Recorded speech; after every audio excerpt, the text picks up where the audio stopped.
Hi everyone, in this video we're going to introduce the Feminist Perspective of Society, and this video is designed for students in the Year 12 AQA Sociology A level. Okay, so for our students you'll have a booklet as you go through the video, and what I'm going to do throughout the video is when there's a task or an activity I'll introduce it and then pause the video to give you time to make notes in your booklet. Once you have completed the tasks and you're happy with your notes, please resume the video and carry on. So as an introduction, I'd like you to pause the video after I've introduced these questions and write down your answers and your thoughts and opinions on these topics. Number one, what is feminism? So we're looking for a definition from what you understand that ideology to be. What is your opinion of feminism? What are the arguments for and against feminism as an ideology in our society? And also, what are you aware that a feminist would say about that? What are feminists fighting for? And finally, what is patriarchy? So if you want to pause, complete that task, and then come back to the video. So patriarchy is a system of social structures and practices in which men dominate, oppress, and exploit women, and that definition comes from Welby from 1990. So what I'd like you to do now is have a think about these questions, and what you might want to do is find a classmate, maybe someone in your household, a family member, someone around to maybe have a conversation about this. Okay, so the questions that I want you to consider and make notes on are the following. Do you think we live in a patriarchal society? In what ways are women victims of patriarchy? In what ways are men victims of patriarchy? In what ways are non-binary people victims of patriarchy? And what are the arguments against this statement? We live in a patriarchy. So I'd like you to just have a think about that. Maybe, as I said, speak to someone in your friends group or your class or even in your household. And maybe have a little look online, do a bit of research and develop your understanding of not only what patriarchy is as an ideology or a belief system, but also its impact in our society. So if you want to pause the video and then come back when you're done. Okay, so I'm just going to introduce feminism and give you a bit of information about the ideology from a starting point. Feminism is a theory which is based on the assumption that women suffer certain injustices on account of their sex. Feminist sociologists stress the importance of gender divisions in society and portray these divisions as working to the overall advantage of men. So a gender division is when you notice an element of our society that seems to have an imbalance towards men and or women, so it favours one group over the other. And feminists argue that our society is split down the middle and it is basically defined by these gender divisions. So feminism is a structural theory. So again, structural refers to institutions, so it looks at the role institutions play in society. And it's also a conflict theory. So just like Marxism is a conflict theory that seeks rapid change and will even use conflict to drive that change. But unlike functionalism, which as we know is a consensus theory that looks for slow change over time. Okay, so we're going to go through a few slides looking at the history of feminism. And we wanted to just contextualise modern feminism and where we are in modern contemporary British society. But you can't really understand today without looking at the past. So we're just going to run through this quite quickly. I would encourage you to make any notes as I go through this, but also pause the slides and research any of the topics or events that pique your interest along the way. So the suffragette movement, so the first wave of feminism was a period of feminist activity that occurred during the late 19th and early 20th century. It focused on legal issues, primarily securing women's rights to vote. And women fought for the right to vote throughout the early 20th century, and these are two important dates that the feminists were able to achieve through their struggle. 1918, women who were over 30 and married could vote. So obviously, that would imply that before 1918, women were not allowed to vote, and that's an example of one of those gender divisions we've talked about. So ostensibly, that would very strongly support the idea that pre-1918 Britain was a patriarchy and it did favour men. And we move forward to, and also obviously because in 1929 women over the age of 21 could vote, so it shows that although changes happen, it can happen quite slowly, and there's obviously resistance to that, and that's something you can look into as well. So by the time we get to World War II, women went to work while men were away at war. So women were asked and encouraged and given opportunities to join the workforce during World War II, to work in factories, to work in support roles in the military and armed services. And that's obviously because a lot of the men were overseas fighting the war. And this process gave women a taste of freedom from domestic life, because until then, women were generally coerced into passive domestic roles at home while the man went out to work. And this enabled women to enter the workforce, earn money independently, and it gave them a taste of that freedom from domestic life.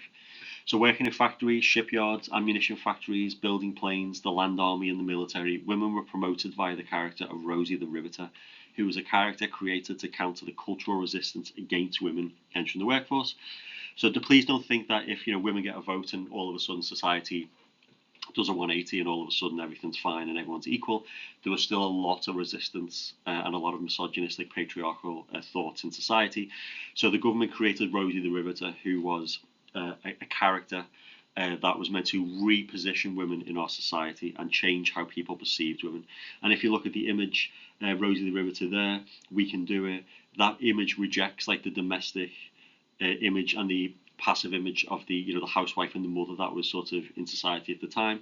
And as you can see, she's quite masculine, i.e. it's showing strength, it shows her in work clothes, and it shows that women, or it was an attempt to reposition people's perception of women as completely capable, independent agents who could do the jobs men could do.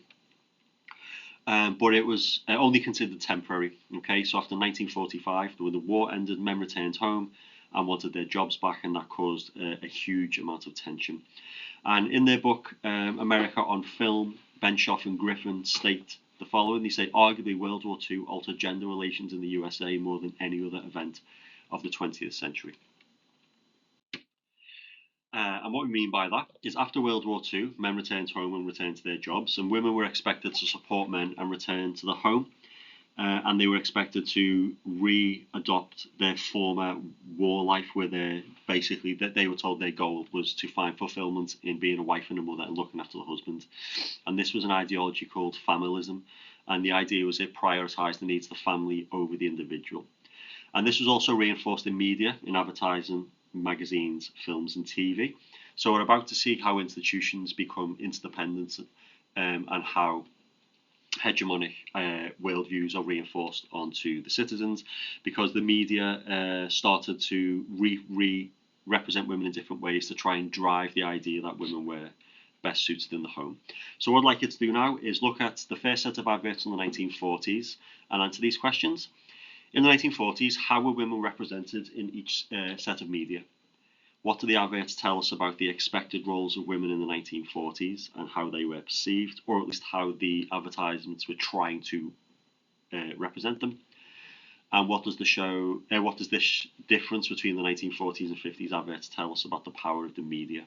So I'm going to leave each set of adverts on screen for a few seconds. What I'd like you to do is pause each one, look at the adverts in your book, and write down as many notes as you can. Really annotate as much as you can. Look at the posture of the female models in the adverts. Is it traditionally quote feminine, quote masculine? Why have they done that? Look at the roles they have. Look at the language as well, and write down how are women represented in the 1940s, and then repeat the activity for the 1950s, and you'll see quite a stark juxtaposition. So please pause the video with each set of adverts and then come back when you have completed the task.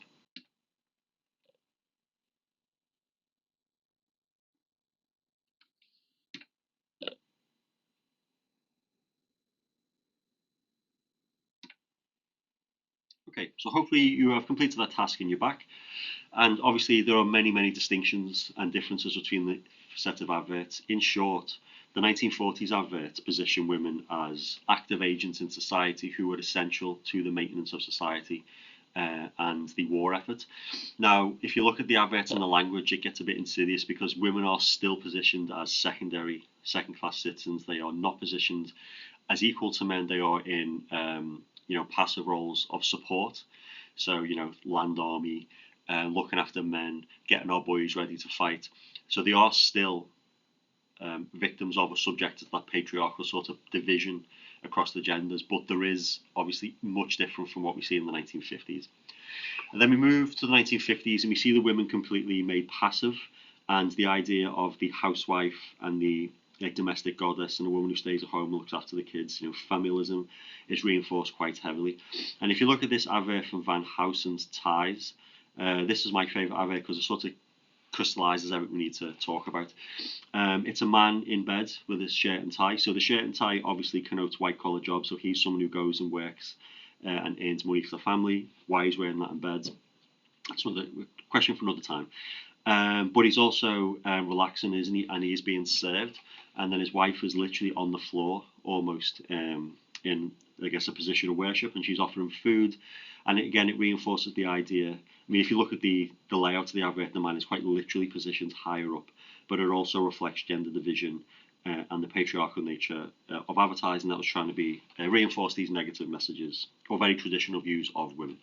So as you can see, there is a distinct shift in how women are perceived and how society is, trying to, the governments, etc., and the media trying to reposition women in the minds of these citizens. Okay, so we moved to the 1950s, and 1/3 of American women worked, but in low-paid, low-status jobs, and these were known as pink-collar jobs, i.e., jobs for women. So again, gender division, it's evident across society. Women get so-called less taxing, jobs that require less skills, apparently. So it's very patronising and minimising. Promotion was very difficult to get. The government required some women to remain in work. However, they also decentivized women from returning to work in other ways. So things like help with childcare or any other financial supports to get women working in factories were restricted and taken away post-war. And that sort of coerced women back into the home. And then there was a concept of the glass ceiling, prevented women from getting promoted to managerial jobs. The glass ceiling is very much what it describes. It's an invisible barrier that women cannot get past. So, women can see high-paid jobs and high positions in society, but they cannot access it because of an invisible barrier, like patriarchy, misogyny, sexism in the workforce and in wider society. So even in the 1950s, we see women's rights are increasing, but there's still a long way to go, and it's still a huge struggle, and society is very heavily favoured in men's direction. Okay, another example of this attempt to position women as very traditional passive housewives and subservient to men in the male world order was the Good Wife's Guide from May 1950. So I'd encourage you to read the copy in your book and complete these questions or make some notes. So why do you think this document was produced and by whom? And what ideological views of women and men does this piece of media reinforce and promote? So we're going to pause the video, have a read of it, complete the tasks, and when you are ready, resume the video. And just before you go, I'd like to point out that this is a real document, okay? It may read as satire, but this is a very real, genuine document from the 1950s. Okay, so as a result of this attempt to reinforce almost like hyper-traditional conservative values on women, the boomer generation was starting to come of age in the 1960s, i.e. the children of the World War II generation. Okay, so the silent generation, as they were called, just got on with it and didn't really complain or raise issues. But the boomer generation, they saw what happened to their parents and they started to fight back really and seek equality. So by the 1960s, new labour-saving devices had freed women from work, so washing machines, etc. In a very literal sense, women now had more free time to do other things because their so-called job, in parentheses, was taken by machines. So it gave women more freedom, and what they wanted to fill out with was education, independence, agency. And that led to, in 1963, Betty Friedan published the Feminist Mystique, which was looking at jobs for women must enable them all to grow and develop. 1964, the Civil Rights Act in the USA. So we think of civil rights, we usually associate that with issues to do with race and ethnicity, but it covered all forms of civil rights, and gender division was part of that. So equality for everyone, including women. And we start to see the rise of second wave feminism during this stage. And 1968, Ford de Dagenham, as a result of this new growing consciousness in society that women were equal and should fight for their rights, and a growing awareness of patriarchal ideologies, women started to fight back and demonstrate that the conflict side of the theory. So in 1968, at the Ford de Dagenham plant in England, women were not paid equally to men, so they went on strike for 3 weeks. And that's conflict, okay? It's not agreeing for an incremental slow pay rise or just agreeing to the managers or bourgeois rules or ideologies. It's saying, no, we are going to be in conflict with you until you give us what we want. And it worked, okay? So striking worked, and they got the Equal Pay Act in 1970, which under law in theory, under law at least, men and women cannot be paid different salaries for the same job. Another thing that happened in the 60s that contributed to the liberation of women was the contraceptive pill. Now, the contraceptive pill is a type of birth control released in 1961 for married women, and then it went on general release, i.e., any woman could buy it for a pharmacy in 1967. And the pill enabled huge changes for women. So what I'd like you to do is have a think about these questions, pause the video, reflect on these questions, make some notes. Maybe I'd encourage you to do some research into it, expand your knowledge, and then return to the video. The questions are, how do you think the contraceptive pill changes the lives of women? And how do you think the pill changed society, its views of women, and the position of women in society?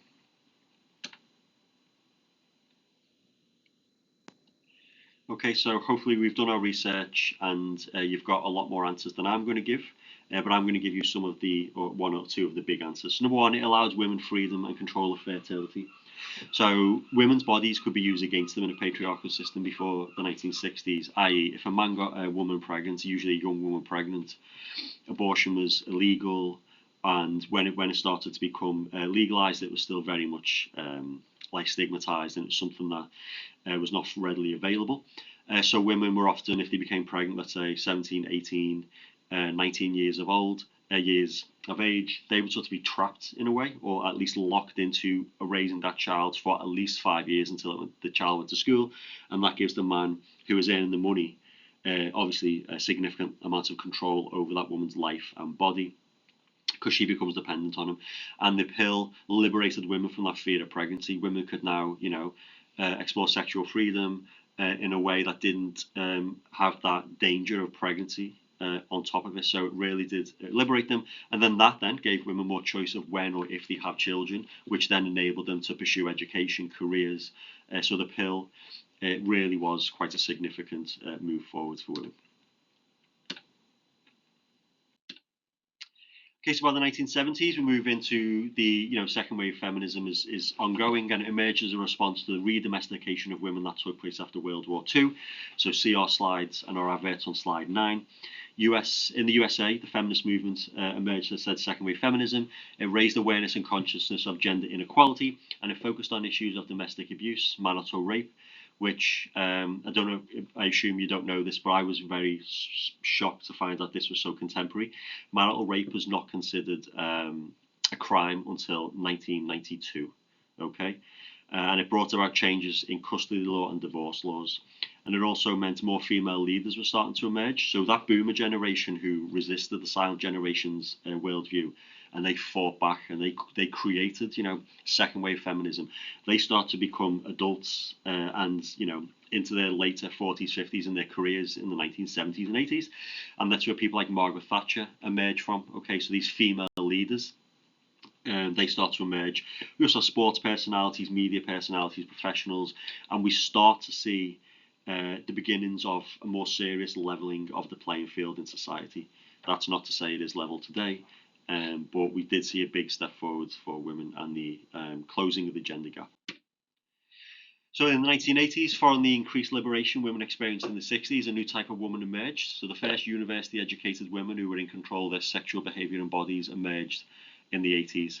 And it's worth noting that there was still a long way to go, but the 80s was much more liberating than previous decades. Women began benefiting from social changes and progress, and that's very much a liberal feminist point of view, and we can return to that another later time. And however, there is still exploitation of women in other parts of the world. Okay, so this idea that what we've talked about so far is a very Western-centric view. Okay, so we are looking at the West, and particularly Europe, England, America. These things are happening, but this feminist movement was not a global movement. Okay, there were still huge issues with exploitation of women in places like China, for example. In response to the one-child policy, we saw a massive spike in infanticide of girls, which is the murder and death of female babies. So obviously, awful situation there. In Africa, we still have issues, and other parts of the world as well, in Europe, etc. Female genital mutilation. In Mexico, in some places in Mexico, during this time period, traditional roles were still very much reinforced. In Saudi Arabia, we have Sharia law and very strict rules for women in those societies. So please don't think that the feminist movement is a global movement. It happens in different parts of the world, and there's still lots of issues that women are fighting against. Okay, so if you look at women in the media then, I want you to think about this word, what is representation? Okay, because the media is not reality. Okay, the media represents reality. It looks at it and it artificially creates a facsimile of it. And by doing that, what we can detect in the media representation is what people think of certain groups, subjects, topics at that time. So if you look at film, for example, a lot of films in the 1940s were very misogynistic and they were successful at the box office, good reviews, which suggests that at the time those attitudes were widely held and maybe agreed with, or at least they weren't disagreed with enough for people to do something about it. We move forward to the 1970s, 80s, and we start to see women much more prominent in cinema, like Ripley in Alien, for example. She's a strong female character. All the men are useless. She survives. She's a hero. And all the men fail. And that was a commercial and critical hit. And that basically just tells us that over time, the position of women has changed in society. So media has to reflect that. So representation is the construction of ideas surrounding reality. And a problem with representation or representation of reality is that we see in the media is not really real. It's someone else's view of reality.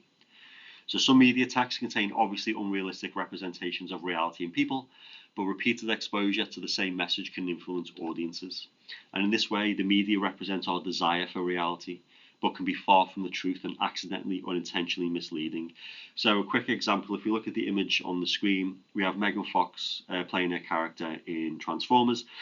Now, if you have films like this aimed at teenagers and it constantly shows women with the body profile and the same profile as someone like Megan Fox, over time it starts to shape male desire for women and what is seen as quote attractive and not. And then obviously that has real repercussions in the real world with how people then start to expect what they see on screen to be represented or replicated in real life. And that can cause a lot of problems for women.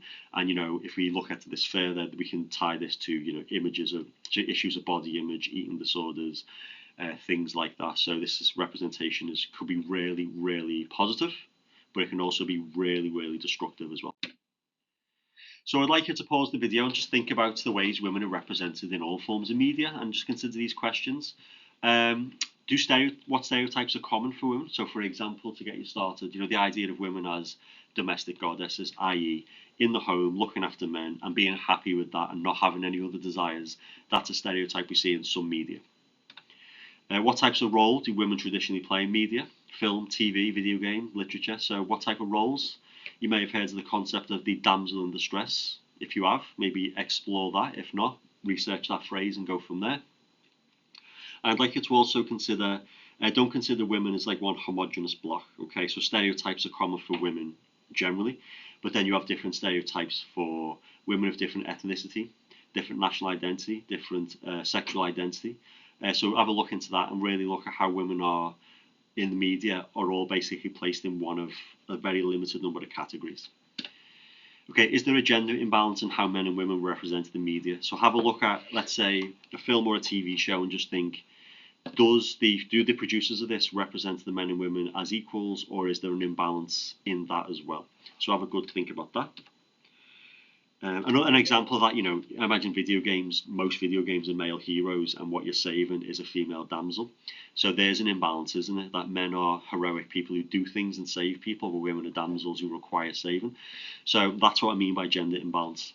How are men represented? What stereotypes apply to men? Okay, so patriarchy harms men as well, and it can cause things like, the strong silent type is a stereotype around men that used to be seen as quite positive, but if you really break that down, it can be quite problematic and harmful for men. The idea that a real man doesn't show emotion, okay, but we have to really consider the harm for that. Almost all suicides that are successful, if you want to use that word, are committed by men. So maybe there's a connection between those two ideas. Do you think representation of women is changing? And if so, how and why do you think this is? So from your own opinion, in your life, have you noticed a change in how women are represented? Has it become more sexualized, less sexualized? Are women becoming more important in terms of their role in narratives, in adverts, or are we sliding backwards? So I'd like to get your thoughts and just, think about your observations and then do a bit of research into that and get other people's opinions and look at different types of media to get like a more holistic view of what's happening. Okay, so I put the Bechdel test in. This is not something you should mention in an exam. and it's not something you should mention as a serious sociological concept. It's just a sort of fun little exercise that'll quickly give you an idea if a film is containing gender imbalance and patriarchal ideologies, or whether the film attempts to represent women in a more equal way. So Alison Bechdel is a comic book artist, and she came up with this test, and it's 3 simple questions. So I'd like you to apply this test to any films or TV shows or media you've consumed recently. So the first question is this: does the work of fiction have 2 or more women in it? Okay, so I'm going to pick, let's say, Alien Earth is what I've watched lately. Yes, there are more than 2 women in that show. So far, that passes stage 1. Stage 2: do they talk to each other? Yes, they do. So in Alien Earth, this TV show on Disney, there are more than 2 female characters, and they do talk to each other. So already, we're 2/3 of the way through. Fingers crossed it's not going to have patriarchal or misogynistic ideas. Do they talk to each other about something other than men? Okay, this is the most interesting part of this question. So you may have had a film or a TV show or a piece of media, and you've passed the first 2, but now you need to think, actually, do they have conversations about womanhood, femininity themselves as independent agents in society, or are they just talking about men? Alien Earth, a lot of the conversations are about men and about male handlers and creators, etc. But there are also conversations where women sit down and talk exclusively about themselves, their issues. So that show would pass the Bechdel test, which means it at least does not reinforce gender division and stereotypes as strongly as a lot of other media. It is trying to be progressive and move forward and represent women as people with agency, not these stereotypical figures. Okay, so that's coming towards the end of our lesson. So what I'd like you to do now is just consider these questions. You can speak with friends, as if family, people around us, or wait till you're in class and have a conversation in groups. And just think about these questions. Does the representation of women in the media lead to women having negative body image? Is the representation of women's bodies in the media one of the causes of eating disorders? Is there an increased pressure on men to live up to a masculine body ideal created by the media? Are there alternative representations of women in the media, i.e., we do have stereotypical, misogynistic, patriarchal representations of women in media that are everywhere. But can you also think of alternative representations that actually show that there is a change happening or represent women in a very positive way? And finally, why is it in the economic interests of the media for women to feel inadequate and insecure about their bodies? Why do the media do this? What is their gain other than ideological domination? Why are they doing this? And finally, I want you to come to class with some of these answers and some solutions, basically. What could be potential solutions to this problem? So please take as much time as you need to consider these questions. And remember, everyone, you're not doing this video and this task to tick a box and, so Nick and I can look at your book and say, well done. You're doing it so you can genuinely understand how society operates, how men and women and different gender groups interact, and we can look at some of the real problems in society, but you could present some of the potential solutions. Okay, so really take this seriously and really try and get a really deep understanding of this and share your opinions. Your experiences are really important for success on this course. Okay.